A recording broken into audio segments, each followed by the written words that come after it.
عزیر علیہ السلام. حضرت ادریس علیہ السلام اور حضرت عزیر علیہ السلام یہ دونوں جڑوے بھائی ہیں. یہ دونوں جڑوے بھائی ہیں اور دونوں میں سے ایک بھائی 100 سال بڑا ہے اور ایک بھائی 100 سال چھوٹا ہے.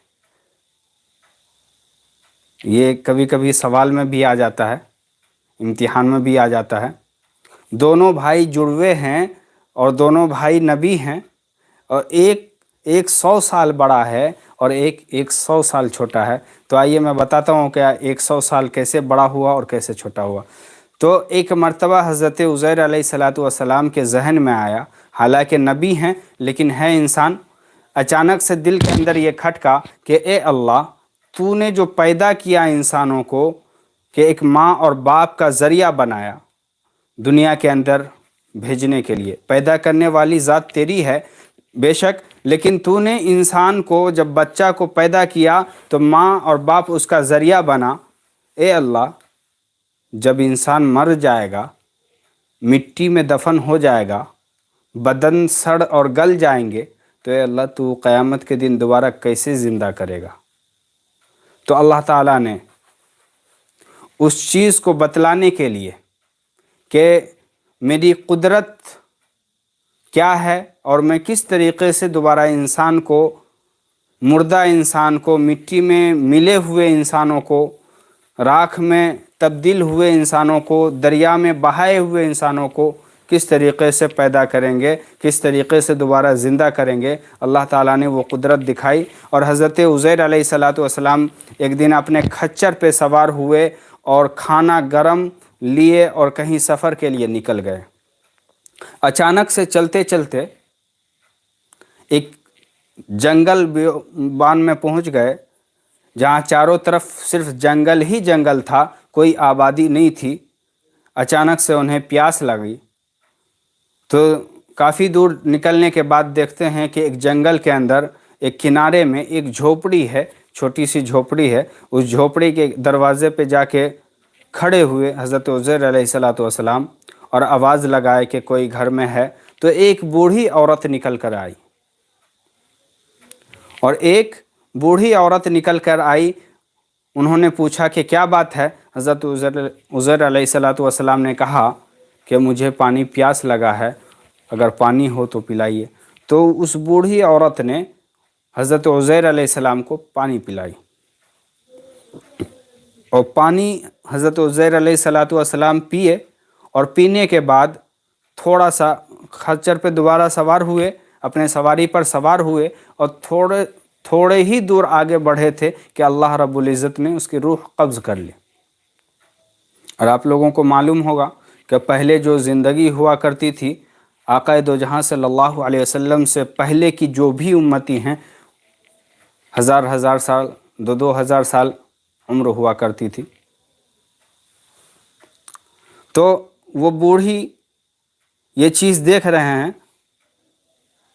حضرت ادریس علیہ السلام کی روح قبض ہوئی، ان کا کھچر بھی اس دنیا سے رخصت ہو گیا، فانی ہو گیا. یعنی حضرت عزیر علیہ السلام کے ساتھ ساتھ خچر کی بھی روح قبض کر لی گئی.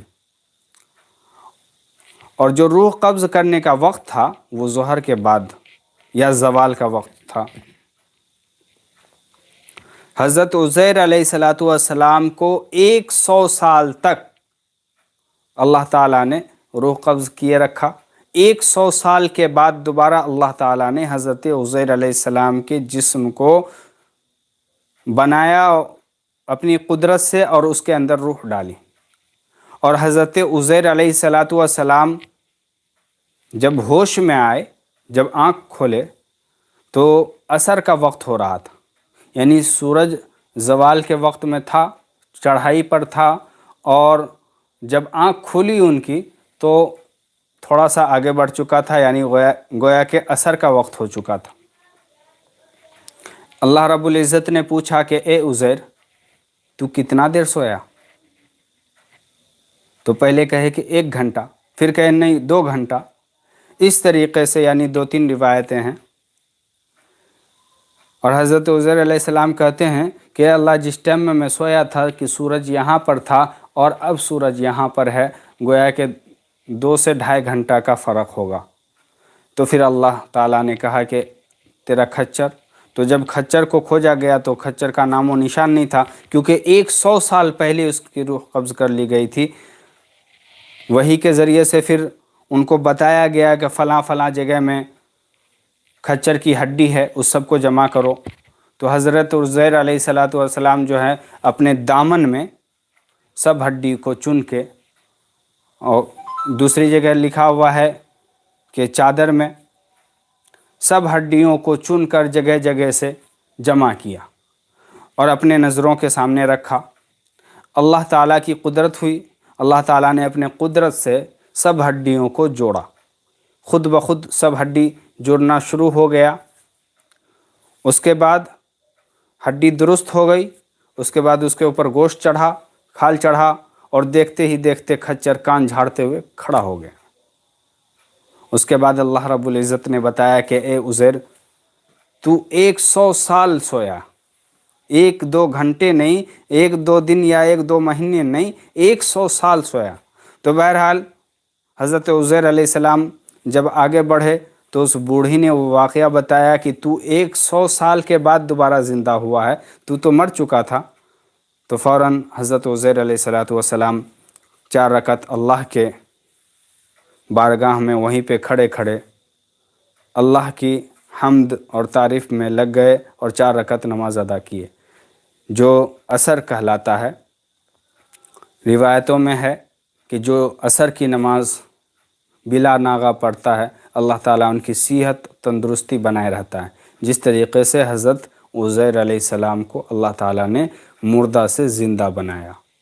آئیے آگے بڑھتے ہیں۔ حضرت ایوب علیہ السلام، آپ لوگ سنے ہوں گے بہت مرتبہ واقعہ کہ حضرت ایوب علیہ السلام کو اللہ رب العزت نے اس کے جسم کے اندر ایک بیماری ڈالی، اور وہ بیماری یہ تھی کہ ان کے پورے بدن میں کیڑا پھل گیا تھا۔ جب حضرت ایوب علیہ السلام کو اس کیڑے سے نجات ملا تو حضرت ایوب علیہ السلام روتے روتے 3 رکعت نماز ادا کیے۔ 4تھی رکعت کے لیے کھڑے ہوتے اور اتنا روتے کہ بے ہوش ہو کے گر جاتے، پھر جب ہوش میں آتے پھر نیت باندھتے، پھر 4 رکعت کی نیت کرتے، لیکن 3 رکعت پڑھتے، 4تھی رکعت میں جیسے کھڑے ہوتے پھر بے ہوش ہو کے پھر گر جاتے۔ گویا کہ اتنا روئے، اللہ تعالیٰ نے کہا کہ ایوب علیہ السلام کو وحی کے ذریعے کہ ایوب تم 3 ہی رکعت پڑھو، میں تمہیں 4 رکعت کا بدلہ دوں گا۔ اور حضرت ایوب علیہ السلام کو جتنا ثواب ملا اتنا آقائے دو جہاں صلی اللہ علیہ وسلم کی امتی کو، یعنی جو کہ مغرب کے نماز پڑھے گا اس کو اتنا ثواب ملے گا۔ اور عشاء، اب رہی عشاء آقائے دو جہاں صلی اللہ علیہ وسلم کے صدقے میں ملی ہے۔ گویا کہ کہا جاتا ہے کہ جس نے عشاء کی نماز ادا کی وہ آقائے دو جہاں صلی اللہ علیہ وسلم کے دامن کو پکڑ کے جنت میں جانے کا حقدار بن جاتا ہے۔ تو یہ تھی، بہت شارٹ کٹ میں نے نکالا، کسی کی تفسیر نہیں کی، آپ کا زیادہ وقت لینا نہیں چاہتا ہوں، پھر بھی بہت وقت چلا گیا۔ بہرحال ایک مرتبہ حضرت موسیٰ علیہ السلام کے دل کے اندر یہ خیال پیدا ہوا، وہ اللہ تعالیٰ سے بات کرتے تھے، اور بات ہی نہیں کرتے تھے بلکہ کھل کے بات کرتے تھے، کیونکہ روزانہ اللہ سے بات ہوتی تھی اور بے جھجک اللہ تعالیٰ سے بات کر لیا کرتے تھے۔ جس طریقے سے ایک دوست دوسرے دوست کے ساتھ بے جھجک کوئی بھی بات، کوئی بھی سوال پوچھ لیتا ہے۔